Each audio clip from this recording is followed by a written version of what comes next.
આજે આપણે બનાવીશું બચી હુઈ બ્રેડમાંથી સુપર ટેસ્ટી નાસ્તો। આજની મારી રેસીપી ગમે તો લાઈક શેર ને સબસ્ક્રાઈબ જરૂરથી કરજો।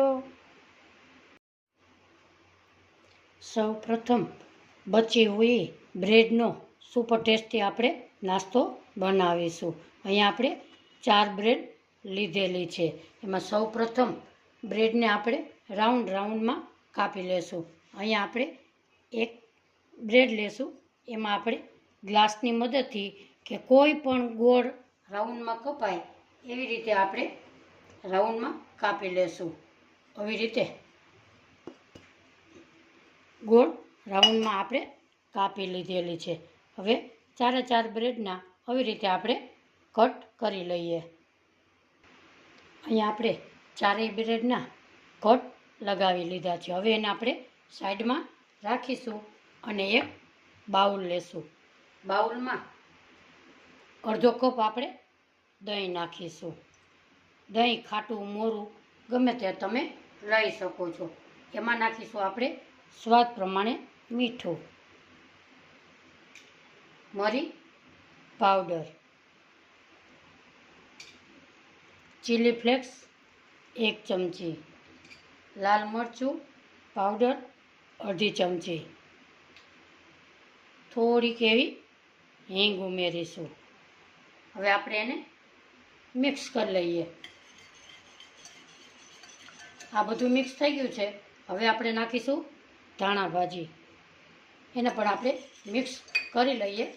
હવે એમાં નાખીશું દહીં લીધું એનાથી અડધા ભાગનો આપણે ચણાનો લોટ ઉમેરીશું। એને પણ આપણે આવી રીતે મિક્સ કરી લઈએ। અહીંયા આપણે એકદમ મિક્સ થઈ ગયું છે। તમને કઠણ એવું લાગે તો તમે 2 ચમચી દહીં ઉમેરી શકો છો।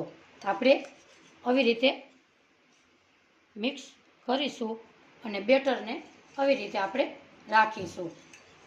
હવે આપણે ગેસ તરફ ફ્રાય કરવાની છે, તો આપણે ગેસ તરફ જઈએ। અહીંયા આપણે ગેસના ચૂલા ઉપર એક પેન મૂકેલી છે। એમાં આપણે નાખીશું 2 ચમચી જેટલું તેલ।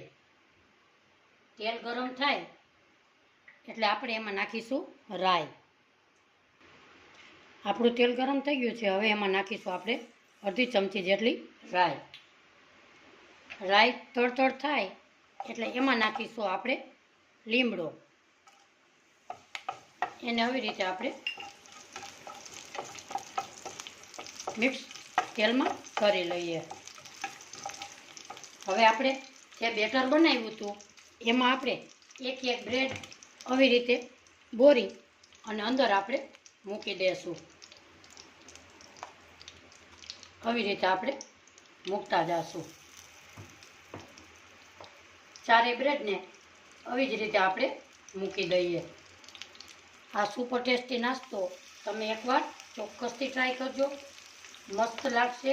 તમે બાળકોને લંચ બોક્સમાં તમે આપી શકશો। આવી રીતે 4 બ્રેડને આપણે મૂકી દઈએ।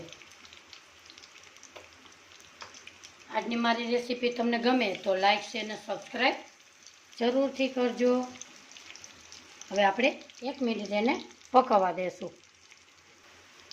1 મિનિટ જેવું થઈ ગયું છે। હવે આપણે આને પલટાવી લેશું।